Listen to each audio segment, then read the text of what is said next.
Oi, tudo bem? Eu sou o Guga Ferreira, é um prazer te receber aqui para mais um vídeo aqui no canal. Eu quero falar um pouquinho hoje sobre felicidade nesse vídeo, falar então sobre 7 princípios da felicidade que eles aparecem no livro do Jeito Harvard de Ser Feliz. Então ele fala ali um pouquinho de felicidade, ele embasa um pouquinho sobre esse termo e é um lugar que eu li que me identifiquei bastante assim sobre como ele explica a felicidade, sobre os princípios e tu começa a fazer várias analogias com o teu dia a dia, como é que isso aí funciona, tá bom? Existem vários aí autores, enfim, que definem felicidade. Alguns até falam que ela é meio subjetiva, que cada pessoa tem uma definição de felicidade. É difícil de definir exatamente, né? Quando tu está feliz, quando eu estou feliz é diferente do que quando outra pessoa está feliz, de quando tu está feliz, né? Então tem muita variação, assim, né? Então tem vários autores, tá?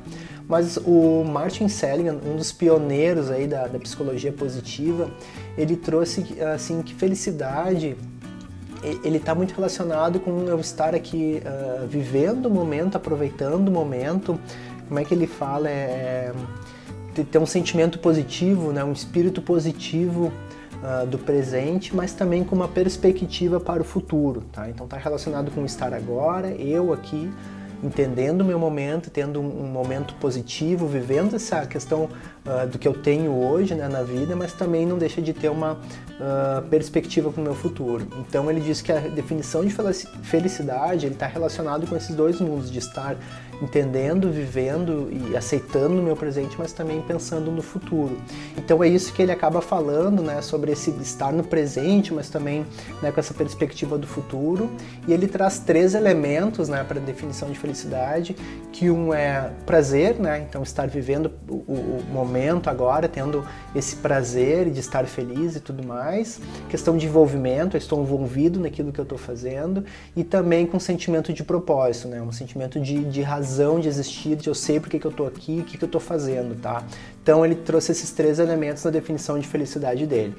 Ele acaba falando então de 7 princípios. Eu vou falar brevemente aqui cada um desses princípios e a gente vai ver através até de alguns exemplos aqui. Eu vou ver se eu consigo bolar alguns exemplos para você para pensar nesses princípios.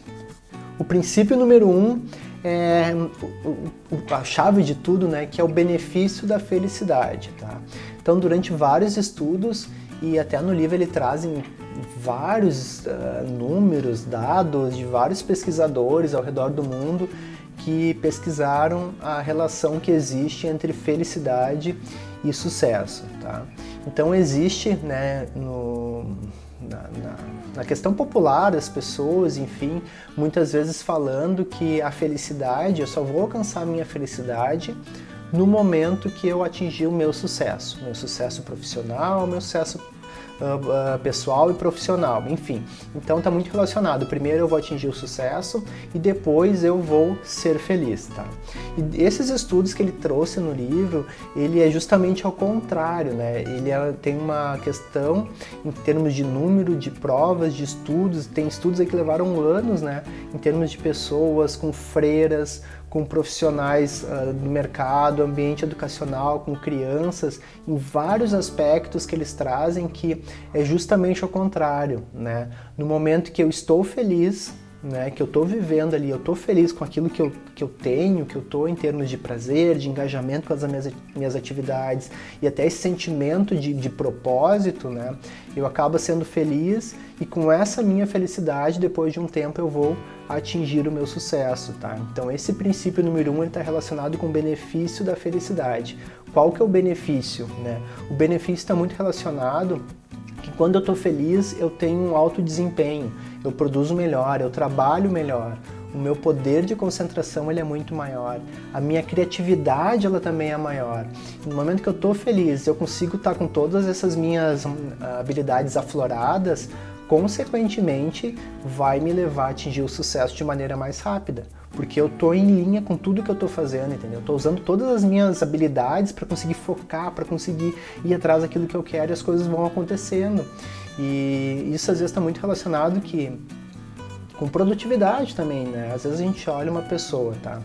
Ela tem às vezes 2 coisas para fazer, 3 coisas para fazer, tá? E ela tá ali, ela não consegue pensar, ela não consegue focar, ela não consegue produzir, ela fica amarrada e tu diz, meu Deus, coitada dessa pessoa. Talvez ela não esteja conectada com o trabalho, talvez ela não esteja feliz. E quando eu tô infeliz, assim, eu começo a bloquear essas minhas habilidades, isso vai prejudicar muito no meu sucesso, prejudica demais. E quando ao contrário, né, também acontece. Quando tem uma pessoa que está fazendo umas 10 coisas ao mesmo tempo, daí tu olha para aquela pessoa e tu não acredita, e diz, cara, ele está fazendo muita coisa, meu Deus, aquela mulher ali, ela está fazendo um monte de coisa, enfim, né?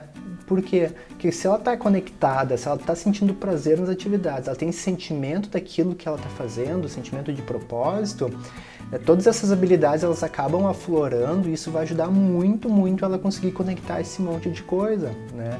Então, por vezes, né, eu tô aqui tô gravando um vídeo, enfim, tem aula, eu tô estudando também, tô fazendo artigo, tô trabalhando durante o dia ali com os times, então tô fazendo um monte de coisa, o pessoal diz, tá, mas como é que tu consegue te organizar? Por quê? Porque no estado de felicidade, tu potencializa essas tuas habilidades e tu consegue dar um jeito.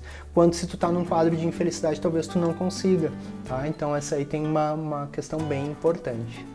Princípio número 2, o nome que ele fala, né, que é ponto de apoio e alavanca, tá? Então é criar um ponto de apoio e alavancar, né? Como é que eu consigo criar algo para me alavancar? Isso está muito relacionado com a minha atitude mental frente a algumas situações que acontecem no meu dia. Pensar aqui, por exemplo, vacina, tá? Vacina, o ato de tomar a vacina, tá? O ato de tomar a vacina, tu vai lá tomar uma injeção, por exemplo, se tu for pensar friamente o que é aquela ação, é o momento que eu paro ali durante 2 a 3 segundos, tapo aqui e passou. Tá? Então vamos dizer, algumas crianças choram, alguns adultos não gostam, né? Tem gente que, enfim, quer que goste de tomar vacina, eu não gosto.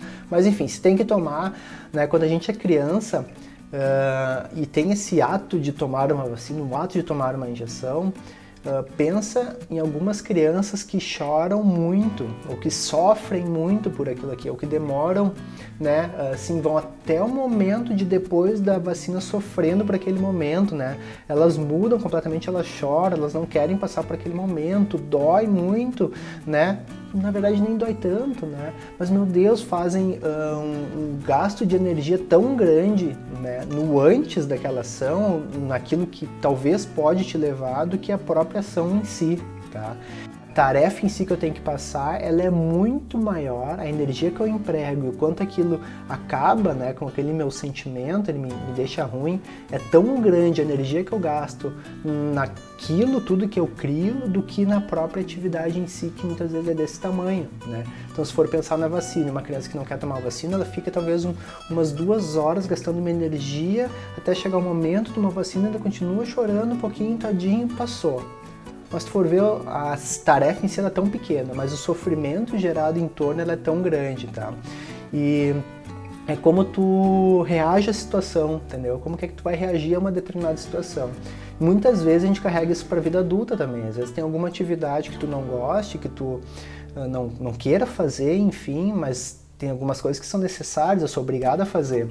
E quando tu gasta essa energia em cima, né, tanto antes e talvez durante e depois, o gasto de energia ele é tão grande, tão maior, e a atmosfera que eu crio em cima daquela tarefa é tão grande, e muitas vezes negativa, em cima da ação, do que a própria ação, tá? Então, o que eu tenho que mentalizar e pensar aqui? Como é que eu consigo mentalizar em focar em executar a ação talvez o mais rápido possível para mim superar isso, para mim passar por cima, né? Então tem que usar isso como um ponto de alavanca para mim superar e criar uma energia de então vou focar, vou fazer, tenho que executar para superar e não ficar gastando uma energia anterior até chegar à ação em si, que muitas vezes é pequena, né? E depois ainda continua sofrendo. Então eu tenho que pensar num sentido de superar e passar de uma vez aquilo, sendo bom ou sendo ruim, para mim poder superar isso e me crescer, né? Mentalmente, espiritualmente, não me prejudicar. Porque às vezes eu tenho uma tarefa tão ruim para fazer e vamos dizer, tem que fazer daqui 2 semanas. Imagina o tempo que tu vai gastar de energia na cabeça, esforço físico, até chegar o dia de executar determinada tarefa. Olha o tempo que tu gastou, a energia que tu gastou, isso está te blindando aí teu cérebro de felicidade também. A gente falou no princípio anterior, tá? Então esse é o princípio número 2. O efeito número 3... Errei. O princípio número 3 é o efeito Tetris. Lembra do Tetris, né? Alguns são mais antigos, né? Talvez vão lembrar, outros são mais novos, também enfim, não vão saber o que é, mas o Tetris era um joguinho de encaixar pecinha, né? E teve uma época que o Tetris era uma febre, né? Era uma febre, né? Tinha uns como é que era? Uns joguinhos assim... cinza, lembra? Cinza tinha uns botãozinhos assim, tu ficava horas naquilo ali jogando e comprava aquilo ali, encaixava a peça, né? Aquilo ali era um jogo tão viciante, né? Que depois quando tu saía daquilo ali, depois de algumas horas jogando, tu começava a olhar para as coisas, tu queria encaixar elas, porque o teu cérebro criou um padrão de estar encaixando, porque o Tetris você tinha que encaixar quadradinho, com barrinha, com um L, eu tinha que fazendo as pecinhas descendo que eu ia encaixando, né? Então teu cérebro criou um padrão tão forte, né, que ele começava a querer encaixar tudo, né? Então, quando a gente joga videogame por horas, né? Eu não sou um fã nato de videogame, já tive minhas fases de videogame quando criança, enfim, jogava lá com os guris, a gente ficava jogando, enfim. Mas o videogame também é um outro exemplo muito forte. Às vezes tu fica jogando um determinado jogo, né? Que tu tem um certo objetivo para alcançar, e aí quando tu sai, né, daquele ambiente do videogame, teu cérebro ele tá naquele mesmo padrão, ele fica naquele mesmo padrão. Tem um joguinho de videogame que tem que fugir da polícia, por exemplo. Roubar carro, fugir da polícia, tu ganha ponto e tudo mais. Imagina tu ficando horas jogando aquilo ali, tá? Tu fica jogando ali. Então uma pessoa totalmente pura, não faz nada de errado, mas tu ficar horas jogando aquilo ali e tu sai na rua e quando passa um carro da polícia, eu tenho certeza que o teu cérebro ele vai te emitir um alerta. Ele diz, polícia. Mas por que se tu não deve nada? Se eu não fiz nada de errado? Mas o cérebro ele criou um padrão tão grande que é difícil de tu fugir desse teu padrão, né? Tá, e por que eu tô falando isso? Porque muitas vezes a gente fica num padrão no nosso cérebro. Nosso cérebro ele fica padronizado, né? Por exemplo, num ambiente de estresse, num ambiente de negatividade, num ambiente de só que as coisas vão dar errado. Enfim, né? Então tu cria esse padrão, né? E o teu cérebro dificilmente ele consegue se limitar de sair desse padrão, porque tu criou esse padrão no teu cérebro de olhar a coisa ruim, a coisa que deu errado, de tu tá sempre estressado, tô sempre correndo, tô sempre devendo, tô sempre não sei o quê. Para e pensa, organiza a cabeça, entendeu?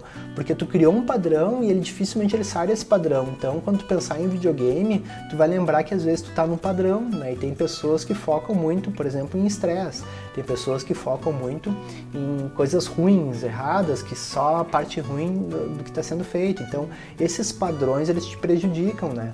E então tu tem que achar maneiras de começar a não padronizar as coisas ruins e começar a padronizar para as coisas boas, né? Tem um estudo que cientistas fizeram que o nosso cérebro ele grava cerca de 1 em cada 100 informações que são passadas pelo nosso dia a dia, tá? E aquela uma informação ele guarda e as outras 99 ele larga na nossa lixo eletrônico, na nossa caixa de spam, tá, do nosso cérebro, tá? E esse filtro quem faz, né, tem uma formação no cérebro que faz esse filtro. Se esse filtro tá mal regulado, se o padrão dele tá padronizado por estresse, para coisa ruim, o que ele vai fazer? Ele vai guardar o estresse e o resto tudo ele vai jogar fora. Agora eu vou focar então que eu tô angustiado, que eu tô devendo para um monte de gente, o resto de informação bota lá no meu spam. Por quê? Porque o teu filtro tá mal regulado, tá? Uma dica, tá? Para tu regular esse filtro aí e fugir desse teu padrão cerebral. Ao final do dia, né, tu anotar num caderno, num papel, enfim, 3 coisas boas do teu dia, 3 coisas que foram legais, 3 coisas que tu fez e ficou muito feliz, que tu ficou motivado.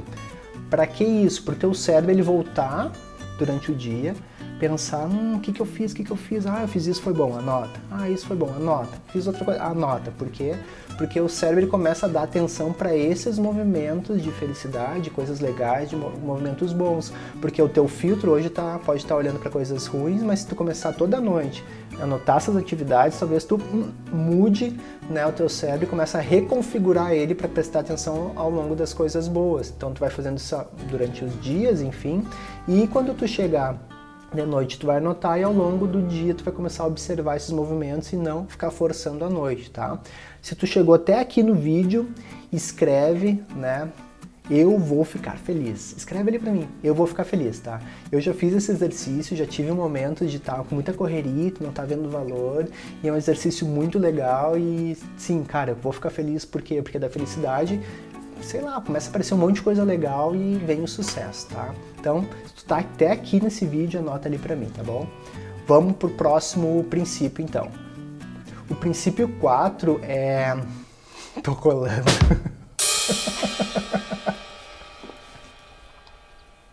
Tô colando. Oportunidade na adversidade, tá? Tô anotando, tô olhando ali, tá, gente? Desculpa aí, mas vamos lá. Oportunidade na adversidade, tá?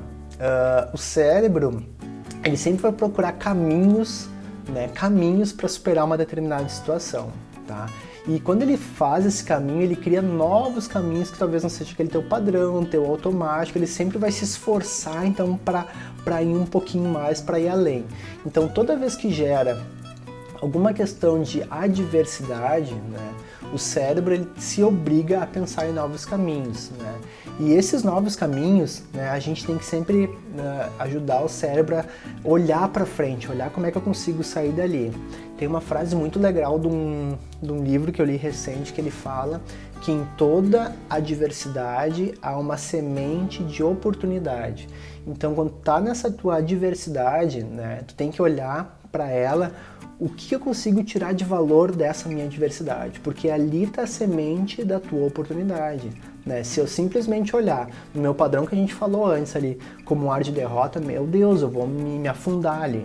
E eu tenho que olhar para ali, para essa minha adversidade, ver o que eu consigo coletar daqui para nunca mais fazer. Né? Acho que a gente sempre passa por momentos fáceis e momentos difíceis, momentos que não são legais.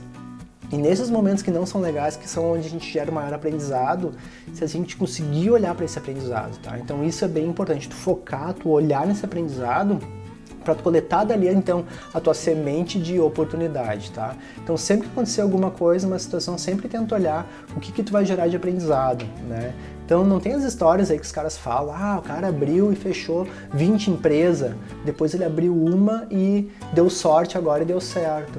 Não, né? Não é sorte, né? O cara abriu 20 empresas e fechou, quanto fracasso ele teve, quanto aprendizado ele teve, que agora ele abriu uma que deu certo. Isso acontece bastante se vocês forem ver. Então sempre tenta olhar, então, essa tua, a semente da oportunidade vai estar sempre na tua adversidade. Então, mas tu tem que olhar, tá? Então olha em caráter de aprendizado, tá bom? O quinto princípio é o círculo de Zorro, que ele chama, né? E ele faz essa analogia com o círculo de Zorro porque a história, né, do Zorro, do carinha aquele com a espada, fazia o Z assim, sabe? Z pra cá? Enfim, o Z, sabe o Z? De Zorro, né? Que então ele teve altos e baixos na vida, né? Antes de ele virar o Zorro, que ele era Zorro, ele teve um cara, um mentor, um mestre que ajudou ele, e nos primeiros treinamentos da vida dele, né, foi muito focado, né, e ele dominar aquela espada num círculo. Então ele fez um círculo em volta dele e ele tinha que treinar e não podia sair daquele círculo por nada, né? Então ele treinou durante anos, ele não entendia o porquê e ele queria, o mentor dele disse, não, tu tem que aprender, tu tem que dominar esse espaço. Esse espaço é tudo que existe na Terra para ti nesse momento, tu tem que focar nisso. Depois, né, de um tempo ele treinando, enfim, que ele conseguiu expandir esse círculo para um círculo maior, enfim, até conseguir potencializar todas as suas atividades, tá? E aí isso, meu Deus, ele se tornou o Zorro, tanto é filme e tudo mais. O que isso tem a ver com felicidade, tá? A gente tem sempre duas situações que acontecem na nossa vida. Existem situações que acontecem, que elas estão muito relacionadas conosco, né? Então tá relacionado contigo, né? Que só tu tem controle, poder e autonomia para resolver, tá só contigo. E existem situações que estão fora do teu círculo, né, que depende de outras pessoas, que não tá exatamente na tua mão resolver. E quando a gente pensa nisso, a gente tem que sempre pensar em duas situações, aquilo que está na minha mão e eu tenho autonomia, e aquilo que está na mão dos outros ou que não depende de mim, né, e o quanto eu consigo agir perante aquilo. O que acaba muitas vezes acontecendo, que a gente tem essas situações e aquilo que eu não tenho controle, eu acabo sofrendo por aquilo que eu não consigo fazer, que eu não consigo agir. E eu fico nesse dilema, vou ou não vou, faço ou não faço. E a grande sacada aqui é que sempre no primeiro momento eu tenho que primeiro, né, separar essas ações, essas atividades, que muitas vezes essas atividades elas estão me deixando mal, e eu tenho que focar primeiro a minha energia, e talvez primeiro, talvez sempre, naquilo que está na minha mão, aquilo que está no meu controle, tá? Então esse é um princípio interessante, porque a gente tá na correria, indo, fazendo mil coisas, às vezes a gente começa a dar uma angústia de coisas que eu tenho que fazer um monte de coisa, e o que eu tenho que pensar sempre? Aquilo que está na minha mão, né? Então fazer uma lista, isso eu tenho que fazer, isso não depende de mim. Focar naquilo que tu precisa fazer para melhorar o teu dia, tua vida, enfim, e depois tu começar a pensar nos outros, tá? No momento que tu mistura, se tu não consegue nem dominar o teu círculo, né, aquilo que está na tua mão, como é que tu vai conseguir pensar em outras coisas além daquilo que está contigo, tá? Então esse é o princípio número 5. Princípio número 6 é a regra dos 20 segundos, né? Então acho que o pessoal adora fazer regras de segundos, né? E tudo mais, mas é legal, mas é bom entender, né? O que quer dizer regra de 20 segundos? Essa regra está relacionada com hábitos, e eu já falei várias vezes de hábitos, já trouxe vários exemplos, enfim, aqui, mas hábitos são uma coisa delicada, né? E também está relacionado com felicidade, tá? Então, o nosso corpo, né, a gente tem força de vontade limitada, né? Então, a força de vontade de fazer algo ela é limitada, tá? E quando vai gastando essa minha força de vontade, né? E essa minha força de vontade muitas vezes, o que acaba acontecendo no meu corpo, né? O meu cérebro, enfim, o cérebro em si, ele vai indo sempre para o caminho mais fácil, para o caminho que eu tenho menos resistência para fazer, né? Se eu tô deitado lá na minha cama de manhã, tá? Vai tocar o despertador. E aí tocou o despertador, o que é mais fácil? Eu levantar naquele frio de inverno, chovendo, tendo que ler um livro em inglês de 100 páginas, ou é apertar o botãozinho e desligar o despertador e amanhã eu faço? Qual que é o caminho de menor resistência? Qual que é o caminho mais fácil? É eu pegar, pum, apertar o despertador ali e dormir, amanhã eu faço, depois eu vejo. Então o caminho ele sempre vai procurar o caminho de menor resistência. E a regra dos 20 segundos é para tu começar a criar caminhos, né, de menor resistência que te levem para aquilo que tu quer fazer, que te levem para a ação que tu precisa executar. Por exemplo, tô ali deitado, tenho que acordar de manhã, tenho que fazer minha leitura. Em vez de eu deixar o despertador do lado da minha cama, onde é que eu vou colocar? Vou colocar ele lá no banheiro. Não, no banheiro eu não vou escutar. Botar ele na porta do quarto, por exemplo, né, para ele despertar lá. Para quê? Porque daí o caminho de menor resistência entre eu ficar aqui ouvindo o despertador tocando ou me levantar e ir lá desligar ele, pô, vou ter que ir lá e desligar ele se eu quero continuar dormindo. Mas se eu me levantei, por que eu vou dormir? Eu já gastei minha energia de ativação já foi para sair da cama. Agora segue a vida, agora eu vou ler, agora eu vou fazer minha atividade. Então, tem que sempre cuidar, porque o cérebro ele vai buscar esse caminho de menor resistência, tá? Então, nesse caso, eu sempre vou te aconselhar, sempre pensar a criar artifícios para te levar para aquilo que tu quer fazer, para a tua ação desejada. Se tu tem que fazer uma leitura no notebook, por exemplo, tá? E tá ali teu texto, tu tem que ler, desliga a internet, porque, meu Deus, é um passo para tu clicar ali num site e abrir um site. Aquele site te abriu outro, daquele outro tu abriu outro, daquele outro tu resolveu ver o e-mail, porque um site lembrou que tinha um e-mail lá. Quando vê, tu tá com 3 sites abertos, tá teu e-mail, tu não sabe mais por que tá com tudo aquilo aberto, e tu tinha um texto para ler e tu não leu, por exemplo. Entendeu? Ah, eu tinha que aqui gravar um vídeo. O que é mais fácil? Eu gravar um vídeo, preparar aqui tudo, ou ir ali sentar e fazer um artigo, sei lá. Às vezes o artigo é mais fácil, eu vou aqui então, mas então tem que criar um artifício para que tu me leve para cá para fazer esse vídeo, ou que te leve para acordar de manhã, ou que te leve para ler o teu texto que tu precisa ler. Então sempre procura criar um ambiente que te leve para o caminho desejado, tá? Então regra de 20 segundos, que muitas vezes tu vai ter 20 segundos para tentar armar algo para te ajudar e te livrar desse teu mau hábito, tá bom? E o último princípio é o investimento social. Mas, investimento social, o que é isso? Investimento social está relacionado com procurar sempre ajuda, conversas, enfim, na tua rede de apoio. Que muitas vezes quando a gente acontece alguma coisa errada ou enfim, dá algum problema, tu abriu uma empresa e fechou e deu tudo errado, fracassou, aconteceu alguma coisa assim que tu não estava esperando, né? Muitas vezes a gente acaba se fechando, né? Eu vou me fechar, não quero falar com ninguém, não quero ver ninguém. E o que o livro fala nesse sétimo princípio é justamente ao contrário, né? No momento de maior fracasso, decepção, enfim, eu tenho que procurar minha rede de apoio, meus amigos, minha família, enfim, para conversar, para conseguir tirar aquilo de mim, trocar por novas ideias e superar aquele fato. No momento que eu me fecho, eu fecho a minha felicidade também. E eu acabo muitas vezes não conseguindo olhar para mim aquela oportunidade. Lembra que a gente falou no outro princípio também, né? De olhar as oportunidades em frente às adversidades, tá? Então nesse princípio ele fala muito isso, de usar a rede de apoio, tá bom? Então foram esses os 7 princípios, espero de coração que tenha gostado, né? Esse vídeo ficou um pouquinho mais longo, mas acho que era importante falar desses 7 princípios. A gente falou então do benefício da felicidade, a gente falou da alavanca e do apoio, né? Então ponto de alavanca e o apoio para mim conseguir ir além, efeito Tetris, círculo de Zorro, investimento social a gente falou agora, e qual era o outro? Regra dos 20 segundos. Muito bem, tá bom? Espero que tenha gostado. Se você ficou até aqui, dá um okzinho, dá um oi ali pra mim te conhecer, saber quem é que tá vendo os vídeos, né? Eu só vejo a visualização, muitas vezes eu não sei quem é, às vezes eu sei quando tu me escreve, ele diz, Guga, olha só, curti o vídeo, não sei o quê.